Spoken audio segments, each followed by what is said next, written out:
This episode of Fishing Gurus is in association with Shimano Commercial Rods.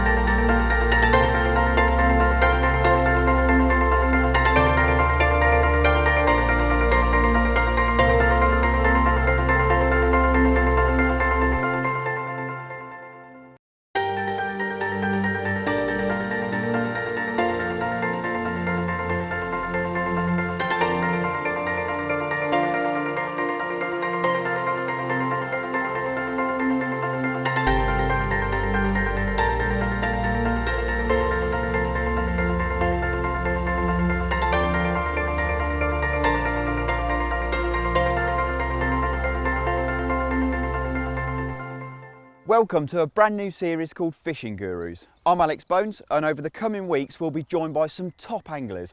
Collectively it's our aim to put more fish in your net. Today I'm in deepest Essex at a venue called Arons Lake, where I'm joined by top angler and good friend Steve Ringer. Over the next two shows we'll be looking at some of the most popular commercial water methods, so let's get on with it. Steve, this venue is typical of many commercial waters in that you're faced with both islands and sort of margin areas, and it's also subject to quite heavy pressure from day ticket anglers, matches and all sorts of things like that. How do you go about approaching this sort of lake? Well, to be honest, an obvious starting point is the little island we've got in front of us today. The fish, when there is pressure on the water, are going to push up right to the margins of the island, and a feeder fished literally like inches off the bank is going to be a deadly tactic. Okay. I see you've opted to fish the method feeder there. What was your reason for the choice? The method feeder's been it's been around for probably the best part of 20 years now, and it's a tactic that's evolved a lot over the years, but it's still extremely effective, particularly when fishing sort of like pinpoint accuracy up to islands. Let's have a look at that one. That's a nice little ghosty. Look out. Lovely little. He's a lovely little fish. Lovely chunky little ghosty. So I think there's plenty of more of them to come. So what about your regularity of casting? Do you just cast in once, or do you keep it going in all the while? At the start, on a lake like this, there's a lot of fish, so I'm looking to build a swim. So I'm going to be casting sort of every 2 minutes. Keep the bait going in, and then after an hour, I'll maybe sort of reevaluate things. But the way the session's sort of starting off, I think it's going to be a case of casting every 90 seconds, 2 minutes from the off, keep the bait going in and keep those fish feeding. Okay, and also notice on your side tray, you're not using ground bait. Now, a lot of anglers use ground bait for method feeder fishing. Why have you opted for pellets? Right, well, as I've said, method feeder fishing's evolved a lot. Originally it was just ground bait, and in the last sort of 2 years, pellets have took over. Right. Today I'm using a mix of 1mm and 3mm wetted down micro pellets. And when they're wet down, so they form a nice ball, and they'll grip to the feeder absolutely perfectly. On the subject of the feeder, you might notice it's a flat design. Yeah. The reason being, chucking up to a marginal slope means the feeder's going to hold better, because if the feeder moves, obviously your hook bait gets pulled away from the bait around the feeder, you're not going to get a bite. So it's crucial, once that feeder hits the bottom against the island on the slope, which is like so, it sits there, which is where the flat design comes in. And it also stops your bait from becoming trapped underneath the feeder as well. It'll always sit weight side down. Yeah, it's optimum presentation. When I always talk about it as being like the dinner plate effect. If you imagine that's your plate, you've got your pile of food on top, just waiting for the carp to home in. Well, my tactics differ a little bit to Steve, so let's have a closer look. Before I show you the tactic I'm using in detail, the first point to consider is correct preparation of your bait. All you'll need is 1, 2 or 3mm micro pellets. In order to prepare them, you tip them straight out of the bag, dry, into a clean tub. There are quite a number of ways of preparing these pellets, but this I've found to be the easiest. Fill the dry pellets to the brim of the tub, and then simply add some lake water. Carefully pour it in, and what this does is fill in between all the gaps in between the pellets. Fill it to the brim, and then all you need to do is seal the lid on.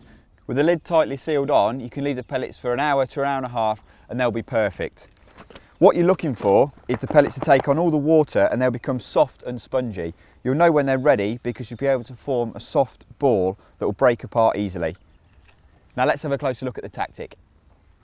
This is an X-Safe pellet feeder.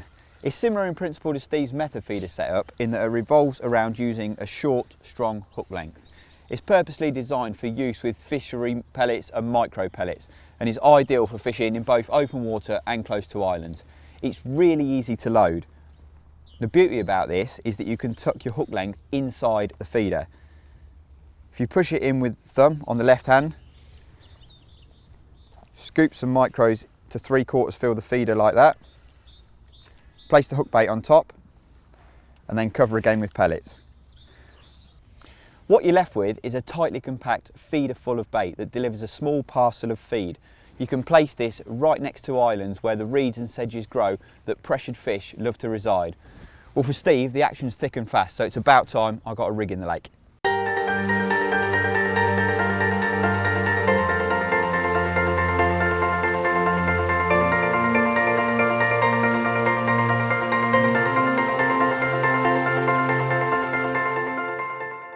I think it's always good this time of year when the fish are starting to get on the feed to create a bit of noise. Yeah. And when the fish definitely associate noise on this type of water with bait going in and they home in on it. So, firing sort of 6 or even 8 mil pellets over the top can often be a good idea. Yeah. The only thing obviously you've got to watch with that is sometimes it can bring the fish up in the water. So it's better to feed it almost like you are, as in like pouchfuls every now and again, rather than little and often, which is likely to bring them off the bottom. Also, we're fishing in very shallow water anyway. Yeah.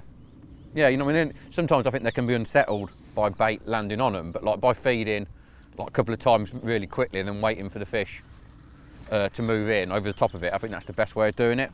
See, I was always of the opinion that I just relied on the bait I was putting in through the feeder, but I don't know if it's because modern venues have changed or that, whatever, that kind of dictates the different approaches that we now adopt, i.e. feeding over the top and things like that. Obviously at ranges that are further than where, sort of 30 yards, it's difficult to fire pellets that far. Yeah. But for close range work and like here, like we said, that's heavily stocked, it seems to really up your catch rate. I think when you can't fire pellets over the top, it's a case then of like casting more often. Just to try and create the same effects and put a lot of bait on the bottom and ready for when those fish do move in. Because a lot of the time when they move in, they're going to be moving in massive numbers, so you're going to need a lot of bait to try and hold them. Yeah, sure. What about indications on the rod tip? What's happening in your swim? At the minute, when the tip's dancing, that's about the best way I can describe it. It's just jigging back and forth. There's a lot of carp moving around the feeder, and it's just a case of almost sort of sitting on your hands and waiting for one to actually pick up the hook bait. Well, I've got one on here. What's just happened is because I'm fishing so close to the island, instead of the rod tip pulling round, it's actually dropped back. Because the fish can't run up the bank, they have to go left or right or back towards you. So my rod tip's just dropped slack and I've just wound into this one. And what has happened is it's because we're using such a short hook length, 3 to 4 inches, the fish has actually hooked itself against the weight of the feeder as it sucked all the bait up. In principle, it works almost the same as Steve's method feeder.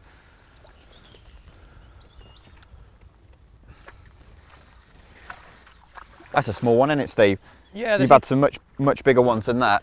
I did my first few fish were like sort of from 8 pound getting onto Barney Wubbles, as we call them, which means double figure fish. Yeah.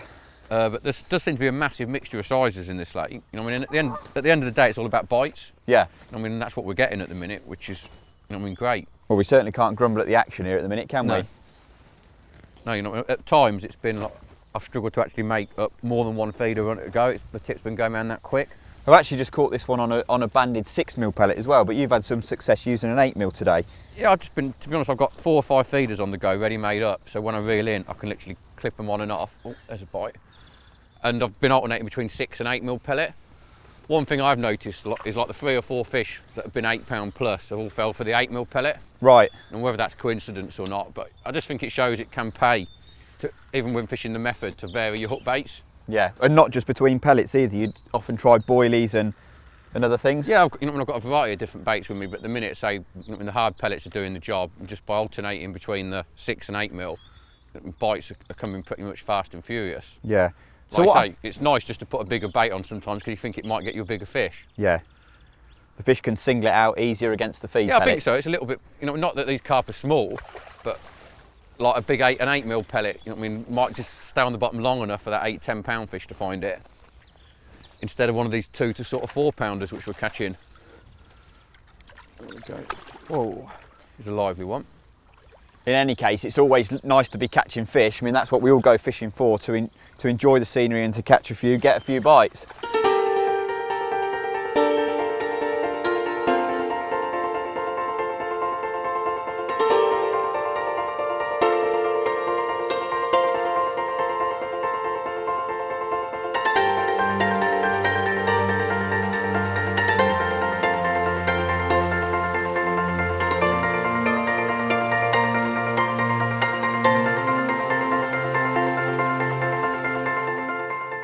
Hard pellets are a really effective hook bait that can be an absolute nightmare to attach to your rig. I see a lot of anglers struggling to do it. So you can forget your complicated contraptions and your bait drills. All you need is a small bait band. To attach it to your rig, all you need to do is tie the band to the end of your mono before you form the hair. And then it's a simple case of holding the pellet in place, stretching the band over the top, and voila. Easy, simple, anyone can do it.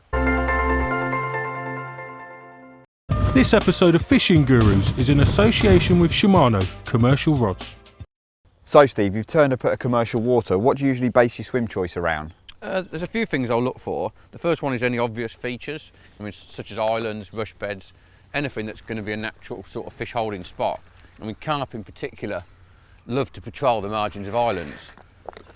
So if I've got an island in a lake, that'll often be my first port of call. If I haven't got a chance to fish to an island, what I'll look for instead is a big area of open water. If the lake's pressured, or as in there's a lot of people about, carp will often try and back away from the anglers. Yeah. And the area they'll back away to will be the biggest area of open water. You've also got the extra options in open waters, as in you've got a lot of water to cover, and the chances are the fish are going to move into your swim as the day goes on. Yeah.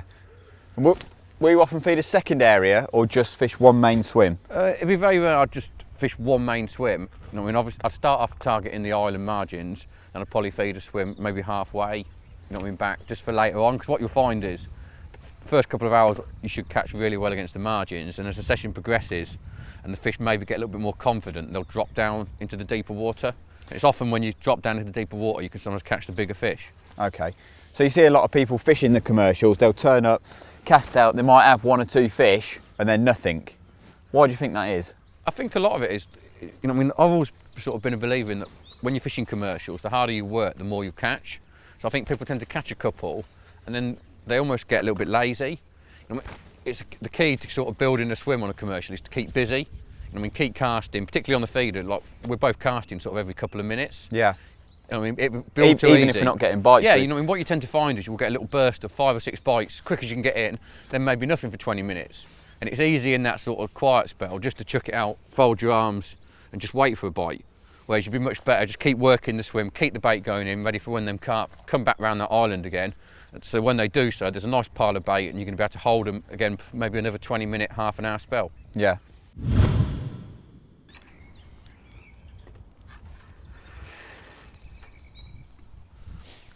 One of the most important parts of successful feeder fishing is being accurate with your casting. Now a little trick I use is to use the line clip on the reel. This is a little metal clip that's featured on the spool. What I do when I arrive at my swim is look at where I need to cast. So like today it's been up to the margins of an island or to a piece of bank. And then once I've pinpointed that area, I'll cast gradually. In other words, at the start I'll cast just short of that spot. Then I'll put the clip on, cast back, and I'll take a yard off and then feel my way up to the spot. This eliminates potential errors in going for the perfect cast first chuck and then chucking straight into the island tree. So by feeling your way up gradually, eventually you get to the perfect spot. Once you got to that spot, put the line under the clip. Hang on, I think we've got a fish on as well. Yep, we have. That just goes to show how important accurate casting can be. You can get virtually constant action once you've been casting sort of every couple of minutes to the same spot. So if it wasn't for the line clip, when I was trying to do it off the cuff, so to speak, I could cast fairly accurate, but I couldn't keep the tight area that's needed to get bites as quick as what we're getting today. Feels like another decent fish as well.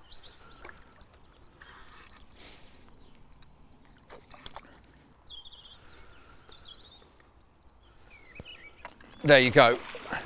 There's proof that accurate casting using the line clip results in quick bites and some great looking fish like that.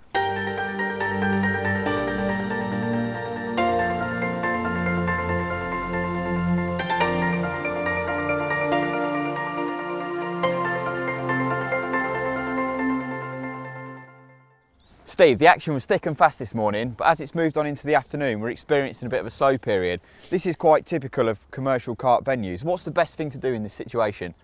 Basically what's happened is, because the lake's quietened down, the fish have actually backed away from where we're sitting. So it's a case now of like starting a new swim. That's the simplest way of putting it.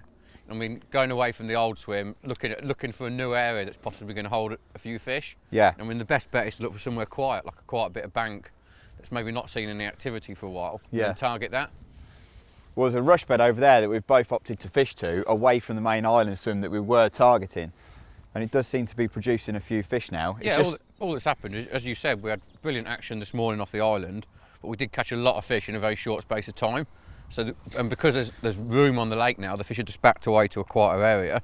So the logical step is just to follow the fish. Yeah, you see a lot of anglers, you know, keep casting in a similar area and not catching anything for long periods. The fish may return, but it's worthwhile making the most of that quiet spell. Yeah, there's a good chance, you know, I mean, maybe in an hour or so's time, this new spot might quieten down, and then you find you go back to the old spot and the fish will have settled again. So it's a good, even if you don't catch moving swims, it's a good way of giving your original swim a rest. Yeah, well, this one feels like a real big one from over there. And it's funny because although we're not fishing to the island, we're fishing to a margin there, which is notorious for holding the bigger fish anyway. Yeah, you know, I mean, I'm always a fan of chucking to where possible. If you can cast the features, you do tend to pick up a better stamp of fish. This one's really pulling. So what sort of strength hook lengths do you use for method feeder fishing? Today I'm using like 019, like we tend to talk diameters rather than breaking strain, but like 019 is like £7 breaking strain. So I tend to use quite heavy hook lengths, because the hook length, particularly when you're fishing the method, comes under a lot of pressure. Yeah. Well, that's very similar to me. Look at the That's size a big of old common, that is, yeah. You had a couple of big mirrors earlier, didn't you?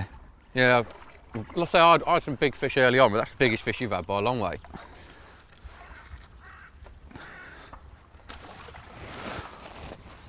What a cracking fish to catch. But testimony to the gear that we use, and it's capable of landing these sorts of fish as well as the smaller ones that... Yeah, definitely, you know what I mean, like even with, you know what I mean, light rods, you can still land fish well into double figures. I'll just hold this one up. Just get him out, have a look. He's absolutely immaculate on this side. It's got to be getting on, knocking 10 pounds, do you think? Or possibly even a little bit more. He's a real chunky fish. He's got a big old back on him. What a cracking fish.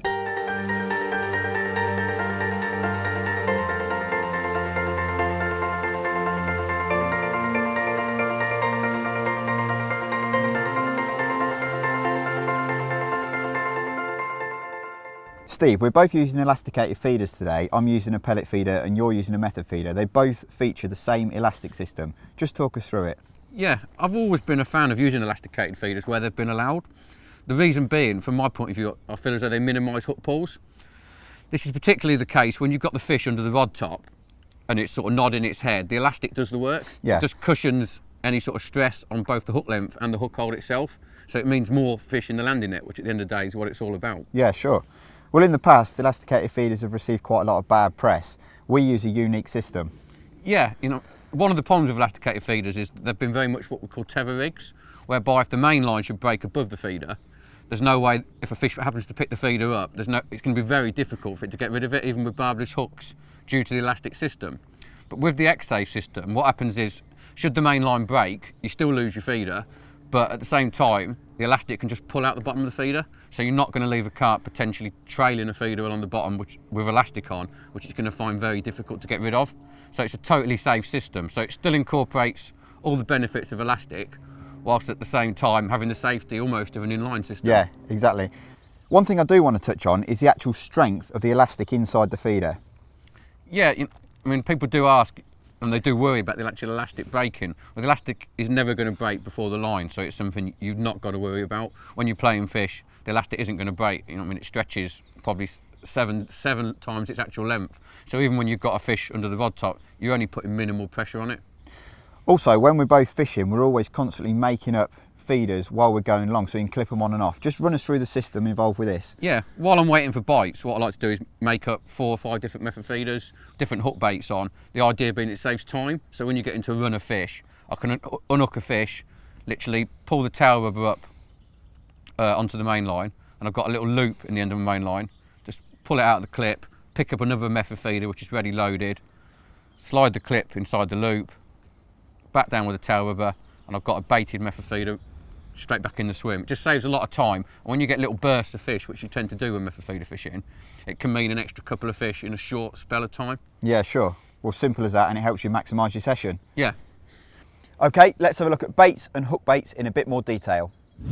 Right, it's now my turn to question Alex, and we're going to be dealing with the subject of bait. Right, Alex, I see you've got a few different baits here. First of all, let's talk about the micro pellets. Well, the thing with the pellet feeder is to keep it really simple. These are a 2mm premium fish meal sinking feed pellet that I showed how to prepare them earlier. Really simple, and that's all that's needed. Also, I noticed you've got some bigger pellets then. Also, 2 colours. What's all that about? Yeah, I like to have a contrast against the feed pellet that I use. The lighter ones blend in really well with the 2mm. The darker ones create more of a target bait. Right. On some days, one can be better than the other, so it's well worth taking both. Right, and what size are they? These are both 6mm. This is a 6mm marine halibut pellet, and these are a 6mm premium fish meal pellet. I notice you've also got some meat there, but it doesn't look like normal luncheon meat. When would you use that, and how is that different to normal luncheon meat? Well, firstly, I like to carry meat as a change bait to the 6mm pellet. And you're right in saying that this isn't a standard luncheon meat. This is enticed polony, which is actually made using a lot of garlic and spices that Carp really love. I prepare this by using a 1/4-inch meat cutter, so I've got uniform cubes that can be fished easily on the hair rig. Right, I've always found that meat in particular seems to draw out a bigger stamp of carp. Is that something you found as well? Yeah, definitely, and that's one of the reasons that I do carry it as a change. For whatever reason, can't explain exactly why, but big fish seem to love it. Right, so in the feeder then, you just put the micro pellets, you don't consider adding any loose 6mm or any loose meat as well? What I like to do is just fill the feeder with the micros and use the hook bait as a target on top. Right, that's really good, nice and simple. Exactly. Talking of simple, Steve, let's have a look at what you've been putting around your method feeder today. Yeah, the main difference to what I'm doing and what you're doing is I like to use 2 sizes of like what I call smaller pellets. I've got a 1mm and a 3mm pellet, both soaked up in a similar manner to how you've done yours. But the reason I use 2 sizes is I like to think it stops the carp getting preoccupied on a very small particle. So by giving them 2 sizes, I'm always trying to confuse them. Because what I found is if there's not a lot of fish in you swim, they can get preoccupied on the little tiny particles and ignore the hook bait. So by using 1mm and 3mm pellets, I'm just mixing it up a bit, giving them a bit of variety, and I think it increases the chances of my hook bait getting picked up. Right, good stuff. Well, you heard it here from the master. We've had a bumper day. Let's go and have a look what we've caught.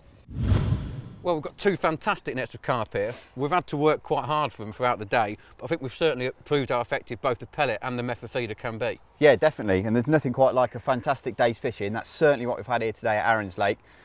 Join Steve and I next time where we'll be taking an in-depth look at 2 more popular commercial water methods. Let's slip these back.